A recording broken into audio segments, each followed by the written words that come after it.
Hi പ്യാരെ വെച്ചു അനസാറാണ്. നാളെയാണ് നമ്മുടെ പരീക്ഷ. വളരെ അടിപൊളിയായിട്ട് നമുക്ക് പരീക്ഷ എഴുതേണ്ടതായിട്ടുണ്ട്. എല്ലാ മക്കളും സെറ്റ് ആയിട്ട് നിൽക്കുകയാണ്. വളരെ ഇമ്പോർട്ടന്റ് ആയിട്ടുള്ള ഒരു ചോദ്യമാണ് അനസാർ എന്ത് ചെയ്യാൻ പോകുന്നത്, ഡിസ്കസ് ചെയ്യാൻ വേണ്ടിയിട്ട് പോകുന്നത്. എല്ലാ മക്കളും എന്ത് ചെയ്തോ, ശ്രദ്ധയോടുകൂടി നോക്കിക്കോ. നമ്മുടെ ഒന്നാമത്തെ പാഠഭാഗമായിരുന്നു ഹുദാക്കി അപ്പിനി ബസ്തി, ദൈവത്തിന്റെ സ്വന്തം നാട്. ഇല്ലേ, നമ്മളെല്ലാവരും ഉള്ള കേരളത്തെ കുറിച്ച് പറയുന്ന മനോഹരമായിട്ടുള്ള ഒരു പാഠഭാഗമായിരുന്നു. അപ്പൊ ഇതിൽ നിന്നും വളരെ വളരെ ഇമ്പോർട്ടന്റ് ആയിട്ട് നമുക്ക് ചോദിക്കാൻ വേണ്ടിയിട്ട് സാധ്യതയുള്ള ഒരു ചോദ്യമാണിത്. അല്ലേ, അപ്പൊ ഇവിടെ 2 വരി ഇങ്ങനെ കൊടുത്തിട്ടുണ്ട്. നമ്മൾ ആ പാഠഭാഗം ബേസ് ചെയ്തിട്ടുള്ള 2 വരികൾ. അല്ലെ, മാത്രല്ല നമ്മളോട് ഇതിൽ നിന്ന് ചോദിക്കുന്നുണ്ട്. എന്താ ചോദിച്ചത്? അശ്ആർ ഓർ സെ ബഡിയെ ഉൻമേ ചന്ദ് പൈതാവറോं के नाम है, इस तरह की പൈതാവറോं की ഫഹ്റസ് തയ്യാർ കീജിയെ. പൈതാവർ എന്ന് പറഞ്ഞു കഴിഞ്ഞാൽ എന്താ? പൈതാവർ എന്ന് പറഞ്ഞു കഴിഞ്ഞാൽ ഉൽപ്പന്നങ്ങൾ. അപ്പൊ ഇതിന് കുറച്ച് ഉൽപ്പന്നങ്ങൾ ഉണ്ട്.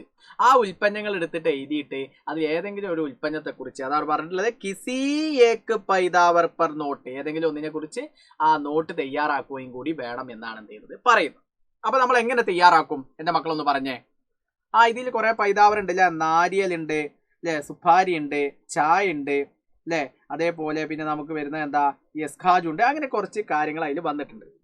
അപ്പൊ അത് നമുക്ക് എടുത്ത് എഴുതിയിട്ട് എന്ത് ചെയ്യണം, നമ്മൾ എന്ത് ചെയ്യണം, അതിൽ നിന്നും ഏതെങ്കിലും ഒന്നിനെ കുറിച്ച് ജുംല തയ്യാറാക്കണം. അപ്പൊ ഇതിൽ നമുക്ക് എന്ത് ചെയ്യാം, ഏതെങ്കിലും ഒന്നിനെ കുറിച്ച് ജുംല തയ്യാറാക്കാൻ വേണ്ടി ചോദിച്ചു കഴിഞ്ഞാൽ വളരെ സിമ്പിൾ ആൻഡ് ഹംബിൾ ആയിട്ട് നമുക്ക് എന്ത് ചെയ്യാൻ പറ്റും, എഴുതാൻ വേണ്ടി സാധിക്കും. ഏറ്റവും എളുപ്പത്തിൽ നമുക്ക് എന്ത് ചെയ്യാം, നാരിയലിനെ കുറിച്ച് നമുക്ക് എഴുതാം. അല്ലെ, ഒന്നുകൂടി സിമ്പിൾ ആയിട്ട് നമുക്ക് ചെയ്യാൻ പറ്റും. അപ്പൊ ഈ ഒരു ആക്ടിവിറ്റിക്ക് നിങ്ങൾക്ക് എന്ത് കിട്ടും, 4 or 5 മാർക്ക് കിട്ടും.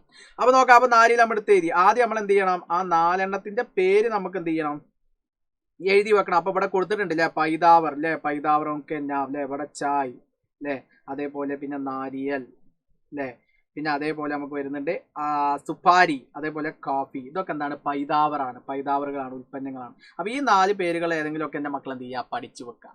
ഓക്കെ അല്ലേ? ഈ ഉൽപ്പന്നങ്ങളുടെ പേരൊക്കെ എന്റെ മക്കൾക്ക് പഠിച്ചു വെക്കാൻ വലിയ പ്രയാസങ്ങളൊന്നും ഇല്ലല്ലോ അല്ലെ. ഒന്നുകൂടി അൻസാർ എന്ത് ചെയ്താൽ ഒന്ന് വായിച്ചുതരാം, നോക്കിക്കോ. യെസ്, ചായ അല്ലെ ഇവിടെ നമുക്ക് തന്നിട്ടുണ്ട്. പിന്നെ നമുക്ക് കോഫി അല്ലെ നമുക്ക് ഇവിടെ കൊടുക്കാം. പിന്നെ നമുക്ക് വരുന്നത് എന്താണ്, നാരിയൽ അല്ലെ, പിന്നെ അതേപോലെ സുപ്പാരി. ഈ രീതിക്ക് നമുക്ക് കണക്ട് ചെയ്ത് നമുക്ക് മനസ്സിലാക്കാൻ വേണ്ടിയിട്ട് സാധിക്കും. സിമ്പിൾ ആൻഡ് ഹംബിൾ ആയിട്ട് നമുക്ക് ചെയ്യാം. ഇനി ഇതിൽ ഏതെങ്കിലും ഒന്നിനെ കുറിച്ച് നമുക്ക് എന്ത് ചെയ്യണം, ജുംല തയ്യാറാക്കിയാൽ മാത്രമേ ആ ആക്ടിവിറ്റിയുടെ മുഴുവൻ മാർക്ക് കിട്ടുള്ളൂ. അപ്പൊ നമ്മൾ നാരിയൽ എഴുതി അല്ലെ. അപ്പൊ നാരിയൽ, ये नारियल है, उसका पानी बहुत मीठा है ले, ये जिस्म के लिए अच्छा है, नारियल के साथ तेल, खेरा, सालन वगैरह बनते हैं ले. അതായത് ये नारियल है, ഇത് തേങ്ങയാകുന്നു. उसका पानी बहुत मीठा है, ഇതിന്റെ യെസ് ഇതിന്റെ ബഹുത്ത് മീഠ, വളരെയധികം മധുരമുള്ളതാണ് ഇതിന്റെ വെള്ളം, തേങ്ങാവെള്ളം അല്ലെ. ये जिस्म के लिए अच्छा है, ഇത് വളരെ നല്ലതാണ് അല്ലെ, ആരോഗ്യത്തിനൊക്കെ വളരെ നല്ലതാണ്. നാരിയൽ കെ സാത്ത് അല്ലെ, നാരിയൽ കൊണ്ട് നമുക്ക് എന്തെല്ലാം ഉണ്ടാക്കാം, തേൽ വെളിച്ചെണ്ണ അല്ലെ, അതേപോലെ ഖെര ഓർ സാലൻ വൈറ അല്ലെ. ഈ രീതിക്ക് നമുക്ക് ഉണ്ടാക്കാൻ വേണ്ടി സാധിക്കും. ഖെര പറഞ്ഞാൽ പിണ്ണാക്കാണ്. അപ്പൊ അതേപോലെ സാലൻ എന്ന് പറഞ്ഞാൽ കറിയാണ്, തേൽ എന്ന് പറഞ്ഞാൽ വെളിച്ചെണ്ണയാണ്, വൈറ അതുപോലുള്ള ഒരുപാട് സംഭവങ്ങളും സാധനങ്ങളൊക്കെ ഇതുകൊണ്ട് ഉണ്ടാക്കുന്നുണ്ട് എന്നും കൂടിയാണ് പറയുന്നത്.